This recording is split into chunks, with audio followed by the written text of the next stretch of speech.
আজকের এই জমায়েতে একটা জিনিস পরিষ্কার, 8 নং বরদোয়ালি তথা ত্রিপুরার ভবিষ্যৎ কি সেটা কিন্তু আজকে আমরা বলতে পারি। এবং আমি ধন্যবাদ দেব, আপনারা সবাই এখানে অল্প সময়ের মধ্যে আপনাদেরকে ডাকার পরে আপনারা যেভাবে এখানে সবাই এসছেন, এর জন্য আপনাদেরকে আমি বলবো যে এই যে স্পিরিটটা সেটা যেন আগামী দিনে বজায় থাকে।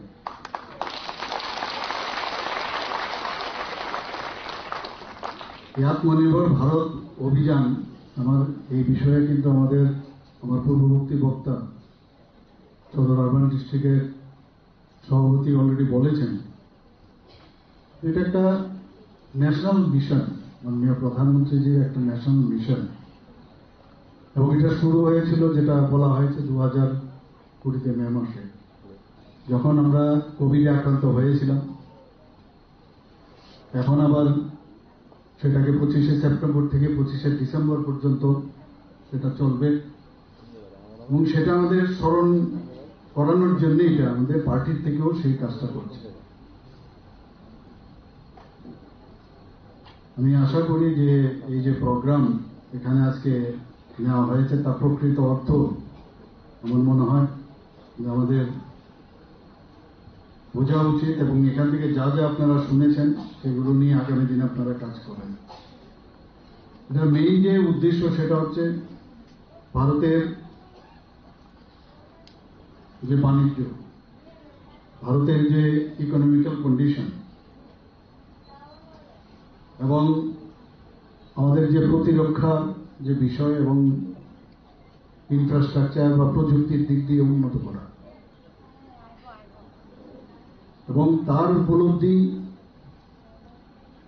যখন কোভিডে আমরা আক্রান্ত হয়েছিলাম, যেটা আমার পূর্ববর্তী বক্তা বলার চেষ্টা করেছেন, তখন আমরা বুঝতে পেরেছিলাম যে আমরা নিজেরা, মাননীয় প্রধানমন্ত্রীজি সেটা বুঝতে পেরেছেন, আমাদের কথাগুলো উনি বুঝতে পেরেছেন যে আমরা যদি নিজেরা আত্মনির্ভর না হই তাহলে কেউ কিন্তু আমাদেরকে সাহায্য করবে না। সেই কারণেই এই যে মুহিম চালানো হয়েছে, এবং এটার জন্য বুঝতে হবে মাননীয় প্রধানমন্ত্রীজি বারবার বলছেন ভোকাল ফর লোকাল, এবং আমরাও ত্রিপুরাতে কিন্তু এই ভোকাল ফর লোকালের যে স্লোগান সেটা আমরাও দিচ্ছি, হর ঘর স্বদেশী, ঘর ঘর স্বদেশী, এই স্লোগান আমরা সবাই দিই। কিন্তু আমি এখানে যারা মা বোনেরা মেয়েরা যারা আছেন, আমি একটা কথা বলবো আপনাদের, আমাদের কিন্তু অনেক কিছু শেখার আছে। আমরা এগুলো ট্রেনিং এর বিষয় আছে। ট্রেনিং এর বিষয় এই কারণে বলছি যে আমরা যাই, যে বিষয়টাই যখন আসে সেটা কেন্দ্রীয় নেতৃত্বের থেকে আসুক বা রাজ্য সরকার বা আমাদের পার্টির তরফ থেকে আসুক, সেগুলো কিন্তু শ্রবণ করার পর এগুলো ডেলিভারি করতে হবে সব জায়গায়। আদারওয়াইজ কিন্তু ওই খালি আমরা বলবো আমি তো কি পেলাম, কি এইসব জিনিসগুলো আছে। কিন্তু এই বিষয়গুলো নিয়ে আজকে ত্রিপুরার থেকেও আপনারা দেখুন, যখন এই স্বাস্থ্যের বিষয়টা হয়, আমাদের অনেক পেশেন্ট এবং পেশেন্ট থেকে পেশেন্ট পার্টি দেখা যায় সাথে সাথে একটা টিকিট কেটে নেয়, বাইরে যেতে হবে, যেখানে চিকিৎসা হয় না, অথচ এখানে চিকিৎসা আছে, তো সেখান থেকে চলে যায় বাইরে। তো আমার বাড়ি ঘর বন্ধক রেখে, অনেকে গয়না বন্ধক রাখে, বিক্রিও করে চলে যায়। তো আত্মনির্ভর ভারত যদি করতে হয়, আত্মনির্ভর ত্রিপুরাও করতে হবে। প্রতিটা রাজ্য যদি আত্মনির্ভর স্টেট হয় তবে আত্মনির্ভর ভারত হবে। মাননীয় প্রধানমন্ত্রীজি কি বলছেন যে আমাদের 100 বছর যখন পূর্ণ হবে আমাদের দেশ স্বাধীন হওয়া 2047-এ, বিকশিত ভারত, এটা তো ভারত একা করতে পারবে না, সমস্ত রাজ্যগুলো যদি বিকশিত হয় তবেই বিকশিত ভারত হবে। আমার এখানে আমাদের ত্রিপুরাতে ঠিক আছে, এক্সট্রিম যখন অবস্থা হবে, এতগুলো আমরা স্বাস্থ্যের, আমি একটা উদাহরণ খালি দিচ্ছি, সব সুযোগ আছে কিন্তু বিশ্বাস এবং আস্থার বিষয়টা নেই। বাইরে গেলে এবং সব চিকিৎসা একদম ভালো হয়ে যায় এরকম ভাববার কিন্তু অবকাশ নেই।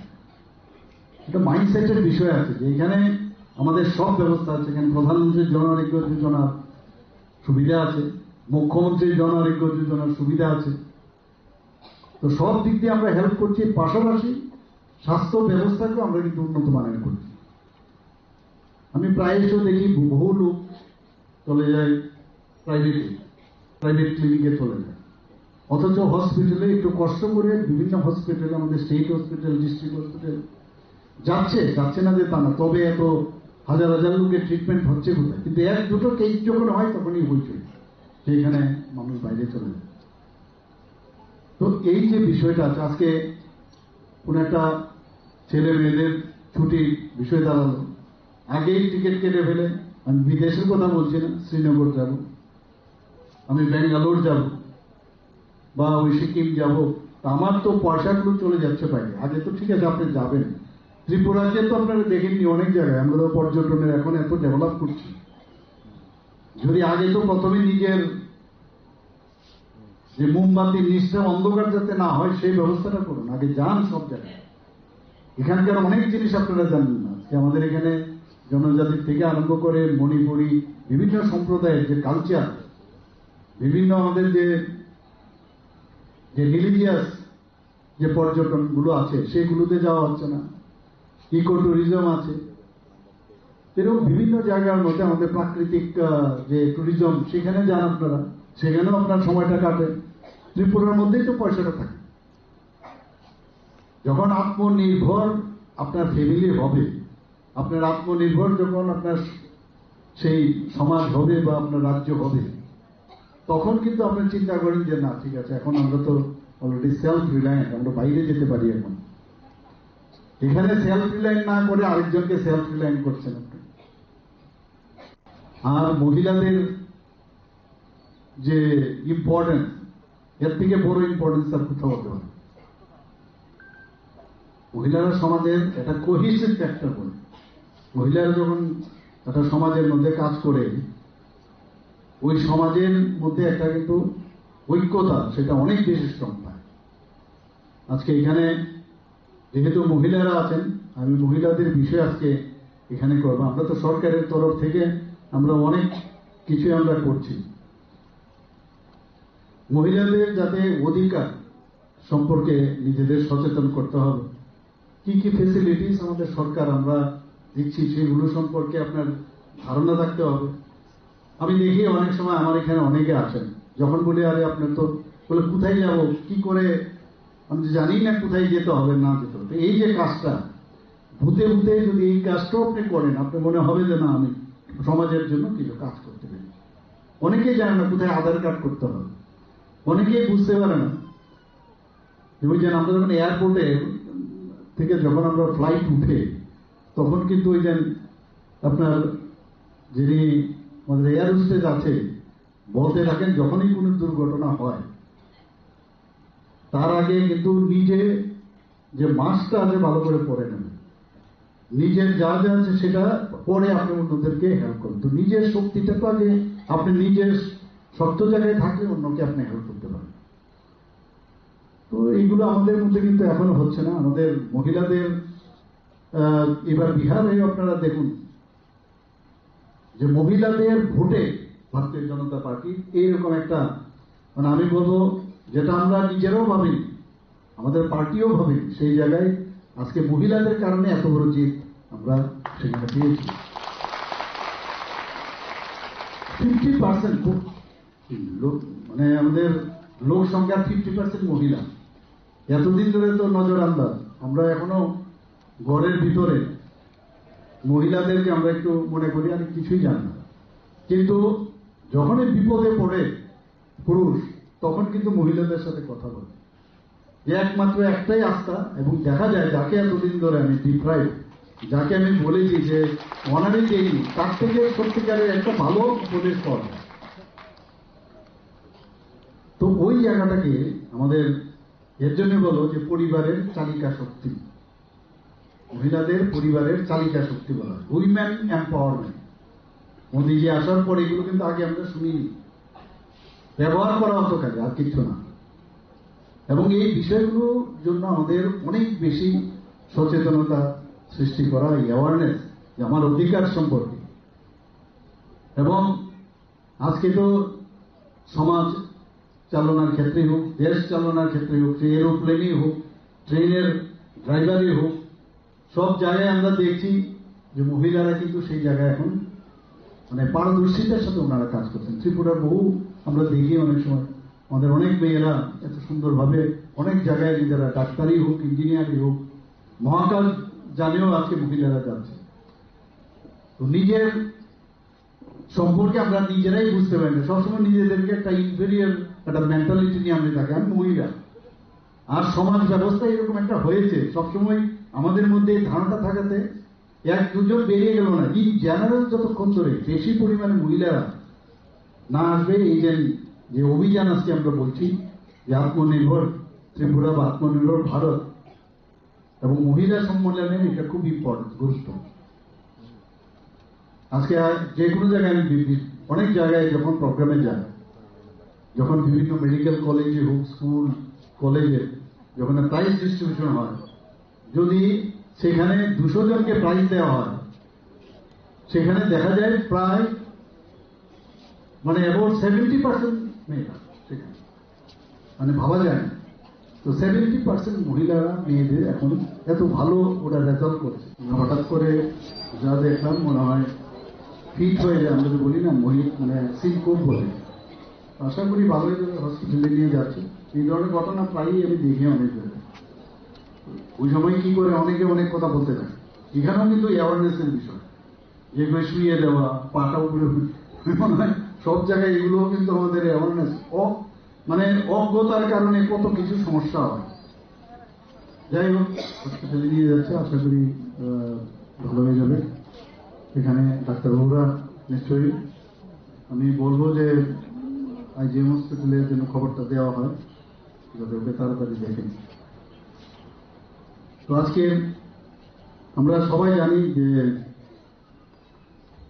আমাদের মহিলাদের যে বুদ্ধি এবং তাদের যে বিবেচনা, এটা কিন্তু অনেক অদ্ভুত, তাদের দক্ষতা এবং শক্তি, এবং সংসারকে যেমন ওরা সুন্দরভাবে গড়ে তোলেন, সমাজের জন্য এবং রাজ্যের জন্য কিন্তু তাদের খুব প্রয়োজন। তো সবাই মিলে যদি আমরা এই কাজটা করি, এখানে যিনি একটু আগে ঘোষক একটু বলছিলেন যে প্রাচীনকালেও আমরা মাতৃতান্ত্রিক সমাজ ছিল এবং সেখানে কিন্তু মহিলাদের যে স্থান অনেক উপরে ছিল। আমরা বিভিন্ন জায়গায় শক্তির যাকে আমরা স্থান দিই, সেখানে কিন্তু নারীদের শক্তির প্রতীক হিসাবে আমরা চিন্তা ভাবনা করি। এবং এটাও মানে আমরা দেখতে পাই যে যেসব জায়গায় নারীদের স্থান উঁচু স্থানে রাখা হয়, সেই সমাজের উন্নয়নও কিন্তু আমরা দেখি সেখানে অনেক উপরে থাকে সেখানে। এবং তাদের যে স্নেহ, মমতা, আদর, ভালোবাসা দিয়ে সন্তানকে যেমন লালন পালন করেন, সমাজকেও তারা এরকম মায়া, মমতা ও ভালোবাসা দিয়ে গড়ে তুলতে তারা কিন্তু সক্ষম। আমরা সেই কারণেই আজকের এই দিনে আমাদের যারা মাতৃশক্তির আছেন, আমাদের পার্টির তরফ থেকে, আমাদের সরকারের তরফ থেকেও আমরা এম্পাওয়ারমেন্ট, উইমেন এম্পাওয়ারমেন্টের কথা বলছি। আমরা চাই যে অর্থনৈতিক অগ্রগতি, সোশিও ইকোনমিক্যাল কন্ডিশন তাদের ভালো হোক, এবং সেইভাবে কিন্তু আমরা কাজ করছি আজকে। আপনারা যতক্ষণ ধরে নিজেদের উপর আত্মবিশ্বাস না বাড়বে, কনফিডেন্স যদি না ডেভেলপ করে, তাহলে যতই আমরা চেষ্টা করি, যতই আমরা সমাবেশ এখানে করি, এক একজন ব্যক্তি যে যার যেরকম তার ক্ষমতা, সেই অনুযায়ী অন্তত পক্ষে তার যদি সেইভাবে সামনের দিকে এগিয়ে আসে, এবং আমি নিশ্চিত যে নিজের পটেনশিয়াল, নিজের সম্পর্কে অনেকেই কিন্তু আমরা জানি না, বুঝি না। আমি নিশ্চিত যে সবাই মধ্যেই কিন্তু একটা আলাদা, সবাই একরকম হবে সেরকম না, তার মতো আমার হতে হবে সেরকম না। এক একজন মহিলা, এক একজন ব্যক্তি আলাদাভাবে এই পৃথিবীতে এসছে, এবং তার মধ্যে কিন্তু ক্ষমতা, মানে সেটাকে স্কাই ইত্যাদি, সেটাকে এক্সপ্লোর করা, সেটাকে বের করে। এবং আমাদেরও ভালো লাগবে যে 8 নম্বর দুয়ারের যে সমস্ত মহিলাদের মধ্যে আমরা দেখতে পাচ্ছি যে অন্যান্য যেসব পার্টির মহিলা আছেন তারা যেভাবে কথা বলেন, তার থেকে আমাদের পার্টি যারা মহিলারা তারা অনেক বেশি, তাদের ইন্টেলেক্ট অনেক বেশি স্ট্রং, সেটা আমি আপনাদের কাছ থেকে আশা করি। কিন্তু সেটা তো এমনিতে হবে না, সেটা হতে গেলে আপনার পড়াশোনা করতে হবে, শুনতে হবে এবং সেটাকে কার্যকরী ভূমিকায় আপনার আসতে হবে, তবেই সেটা সম্ভব হবে। আপনারা সবাই জানেন যে গত 8ই মার্চ 2025 বিবেকানন্দ ময়দানে আমাদের যে কেন্দ্রীয় স্বাস্থ্যমন্ত্রী জেপি নাড্ডাজি এখানে এসেছিলেন। আমাদের ত্রিপুরা সরকারের দুটো প্রকল্প ওনাকে দিয়ে আমরা ঘোষণা করেছিলাম। একটা হচ্ছে মুখ্যমন্ত্রী বালিকা সমৃদ্ধি যোজনা, নিশ্চয়ই আপনারা জানেন। এখন এই যে মুখ্যমন্ত্রী বালিকা সমৃদ্ধি যোজনা, আপনারাই বলুন কজন আপনারা জানেন? আপনারা কতজন ভূতে গিয়ে এই বিষয়টা বলেন? এটা তো বলতে হবে, জানলাম শুনলাম হবে না, প্রতিটা জিনিস আপনার জানতে হবে। তো সেই জায়গায় বুঝতে হবে যে কাদের দেওয়া হবে। যারা আমাদের অন্তর্দয় ফ্যামিলি, অন্তর্দয় ফ্যামিলিতে কোনো কন্যা যদি জন্মগ্রহণ করেন তাদেরকে 50,000 টাকা স্টেট গভর্নমেন্ট তাদের জন্য বন্ড আকারে তাদেরকে রাখা হবে, অনেকটা ফিক্সড ডিপোজিটের মতো। 18 বছর যখন বয়স হবে তার ইন্টারেস্ট শুদ্ধ সেই টাকাটা সে তার বিয়ের সময় বা তার পড়ার ক্ষেত্রে সেটা ব্যবহার করা হবে। তো এই কথাগুলো নিয়ে আপনারা এই কথাগুলো বলতে হবে। আমরা সরকার কিছুই করে না, কিছুই করে না, এত কাজ করছি আমরা, এই হিসাব নেই। যদি আপনি কাউন্ট করেন হিসাব, কিন্তু এই কথাগুলো সবাইকে বলতে হবে। আরেকটা হচ্ছে মুখ্যমন্ত্রী কন্যা আত্মনির্ভর যোজনা, একটা হচ্ছে মুখ্যমন্ত্রী বালিকা সমৃদ্ধি যোজনা, আরেকটা হচ্ছে মুখ্যমন্ত্রী কন্যা আত্মনির্ভর যোজনা। আপনারা জানেন যে এই যোজনার মাধ্যমে যারা আমাদের প্রায় 140 জন যারা টিবিএসসি এবং সিবিএসসি 125টা যেটা আমাদের বিদ্যাজ্যোতি স্কুল আছে, সেখানে বিভিন্ন ক্রাইটেরিয়ার উপর ভিত্তি করে প্রায় 140 জন আমাদের মেয়েদেরকে যারা দ্বাদশ শ্রেণী পাস করেছে তাদেরকে বিনামূল্যে আমরা স্কুটি দিয়েছি। আমাদেরকে কজন আমরা বলিয়ে বিষয়, এগুলো কিন্তু ঠিক ছোটের ঠিক আগে মানে অগ্রভাগে সে রাখা দরকার। ডেইলি এই বিষয়ে কথা বলা, চিন্তা করা। আমাদের ডিস্ট্রিক্ট সদর আরবানের প্রেসিডেন্ট মহোদয় বলেছেন, দায়িত্ব দিয়েছেন, এই এতগুলো লোক মহিলা তারা আসতে হবে, ইয়াং যারা আছেন তাদের আসতে হবে। কিন্তু খালি আসলাম বসলাম তাতে হবে না, তাদেরকে ডেইলি এই যে এই বিষয়গুলো বলা, গিয়ে গিয়ে সবার ভূতের মধ্যে অন্তকে কয়েকদিন মাসে যদি একবারও সময় দেয় আর এই বিষয়গুলো নিয়ে যদি বসেন, দেখবেন আপনার কাছে অনেক জ্ঞানের ভান্ডার রয়েছে। আপনারা সবাই জানেন যে আমাদের যে সমাজ কল্যাণ ও সমাজ শিক্ষা দপ্তর, আমরা এই যে অর্থ বছর সেখানে আগরতলার অভয়নগরে এই অর্থ বছর আর্থিক যে 2025-26 আফটার কেয়ার হোম অর্থাৎ মহিলা আশ্রমের দুটো ছাত্রীকে আমরা এই ডিপার্টমেন্ট থেকে তাদের যে হোটেল ম্যানেজমেন্ট তারা পড়তে চেয়েছে উচ্চশিক্ষার জন্য, তাদেরকে আমরা স্পন্সর করেছি এবং ফার্স্ট ইয়ারের জন্য তাদেরকে 3,12,160 টাকা দেওয়া হয়।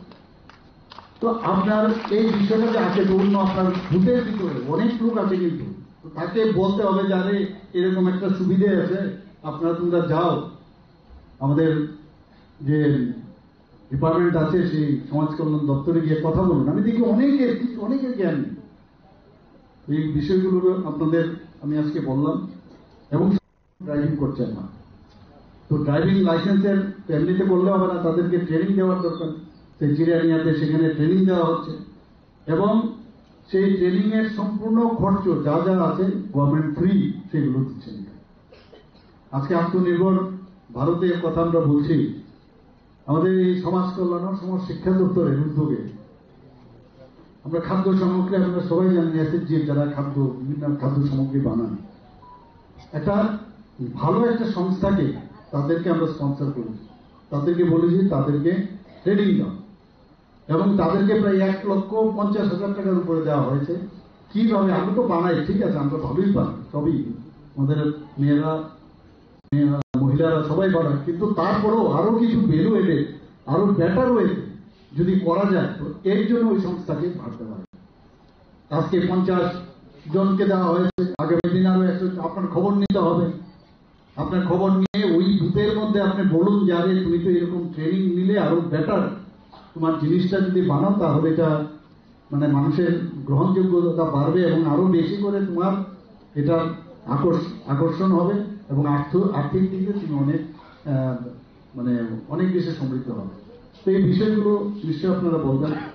এখানে একটু আগে আমার পূর্ববর্তী বক্তা বলেছেন, আপনারা কজন জানেন যে যে কোনো গভর্নমেন্টের যখন স্টল হয় 50% স্টল মহিলা। কে যায়, কতজন যায় গিয়ে এর জন্য আমার অ্যাপ্লিকেশনটা দেয় যে আমিও তো এখানে আমি একজন বা অ্যাপ্লিকেন্ট। তো যেখানে এই আপনার স্টলগুলো হচ্ছে সেখানে গিয়ে আপনি দাবি করতে পারেন সেগুলো। আমাদের জানা আমরা সবাই জানি যে মহিলাদের অনেক সময় বিভিন্ন জায়গায় অনেক সমস্যা হয়। তো এই সমস্যার জন্য আমাদের এখানে 181 কতদিন জানেন আমি জানি না, যে আমার একটা সমস্যা হচ্ছে, সেটা নানা সমস্যা হতে পারে, যে কোনো প্রবলেম 181 24/7 প্রতিদিন খোলা, যে সেখানে যদি আপনি মানে ফোন করেন তাহলে বিভিন্ন ক্ষেত্রে আপনি সহায়তা পেতে পারেন। এখন পর্যন্ত প্রায় 14,500-র উপরে এই কল গেছে এবং 121 জন মহিলা তাদের যে হেল্প করার যে বিভিন্ন জায়গায় যেখানে যার সমস্যা হচ্ছে, কারোর মানে পুলিশিং এর সমস্যা, কোথাও স্বাস্থ্যের সমস্যা হচ্ছে, তো ইমিডিয়েটলি সেটা সেইভাবে তাদেরকে সাহায্য করা হয়। আমাদের রাজ্য স্তরে তো হচ্ছেই, প্লাস বিভিন্ন ডিস্ট্রিক্টে hub for empowerment of women আমরা অফিস আমরা অলরেডি চালু করেছি। কারণ অনেক সময় কি হয়, অনেক জায়গায় গিয়ে মহিলারা যখন যে কোনো অফিসে যাবে সে কিন্তু ঘুরতে থাকে কোথায় যাবে। মহিলাদের জন্য, শুধু মহিলাদের জন্য আলাদা করে অফিস রাখা হয়েছে। তাদের সব যে সমস্যা অফিসে গেলে তাদেরকে প্রায়োরিটি হিসাবে তাদেরকে দেখা হয়, শোনা হয় এবং কার্যকরী করা হয়। এবং আমি এগুলোর কিন্তু কন্টিনিউয়াস মনিটরিং করি। যদি দেখা যায় ওই অফিসে, সেটা স্টেটেই হোক ডিস্ট্রিক্টেই হোক, যদি না কাজ করে তার জন্য সেই অভিযোগটা আপনারা দিতে পারেন, তাহলে আরো যাতে এটাকে মনিটরিং করা যায় সেই ব্যবস্থা আমরা করব। যারা নির্যাতিতা মহিলা আছেন তাদের জন্য আমরা 8টি জেলায় অলরেডি ওয়ান স্টপ সেন্টার বা সখী সদন সেটা আমরা চালু করেছি এবং তাতে করে চিকিৎসা সহায়তা, আইনি সহায়তা, পুলিশি সহায়তা, পরামর্শ, যে একই জায়গায় বিভিন্ন জায়গায় আদারওয়াইজ কেউ তো যে যান আপনি পুলিশে যান, আপনি ওই হেলথের মেডিকেল হসপিটালে যান, এখন একই জায়গার মধ্যে সব সহায়তা আপনারা পাবেন। আমাদের ওয়ার্কিং উমেন হোস্টেল আপনার কৃষ্ণনগর আপনারা জানেন যে 50টি আসনের একটা ওয়ার্কিং উমেন হোস্টেল, যারা কাজ করছে কর্মজীবী যারা মহিলারা আছেন সেগুলো চালু আছে। আমাদের এই সরকার প্রায় 114 কোটি টাকার প্রস্তাব কেন্দ্রীয় সরকারকে আমরা পাঠিয়েছিলাম এবং সেখানে 10টি ওয়ার্কিং উইমেন হোস্টেল নির্মাণ করার জন্য সেটা পাঠিয়েছিলাম এবং সেটাও কিন্তু অনুমোদিত হয়েছে। 10টার কাজ অলরেডি, 10টি ওয়ার্কিং উইমেন হোস্টেল অলরেডি কাজ শুরু হয়ে গেছে। আমাদের প্রতিটি মহিলা জেলায় আপনারা সবাই জানেন যে মহিলা দ্বারা পরিচালিত মহিলা থানা আমরা করেছি। 8টা ডিস্ট্রিক্ট আছে কিন্তু 9টা থানা আমরা করেছি। ওয়েস্ট ডিস্ট্রিক্ট যেহেতু বড় সেখানে 2টো মহিলা থানা আমরা করেছি। আমরা জানি সেক্সুয়াল হ্যারাসমেন্ট যে prevention, prohibition and redressal act 2013 সেই অনুসারে যাতে যেখানে মহিলারা কাজ করবেন সেটা প্রাইভেটই হোক গভর্নমেন্টই হোক, সেখানে আমাদের ইন্টারনাল কমপ্লেন কমিটি আমরা সেখানে বানাই। এখানে আমরাও বুঝি না, অনেক সময় কর্মক্ষেত্রে অনেক ঘটনা, তার সম্পর্কে খবর রাখা যে তোমার যদি সেখানে কোনো সমস্যা হয় ইন্টারনাল কমিটি আছে কিনা, সেটা বেসরকারি সরকারি যেখানেই থাকুক, আপনারা যারা মহিলারা সেখানেও কোনো যদি প্রতিষ্ঠান থাকে মহিলাদের এটা দায়িত্ব, আপনারা গিয়ে জিজ্ঞেস করবেন আপনার এখানে এই ধরনের যে ইন্টারনাল যে কমপ্লেন কমিটি আছে কিনা। তাহলে আপনারা যদি এই কাজটা করেন সরকারের পক্ষে অনেকটা সুবিধা।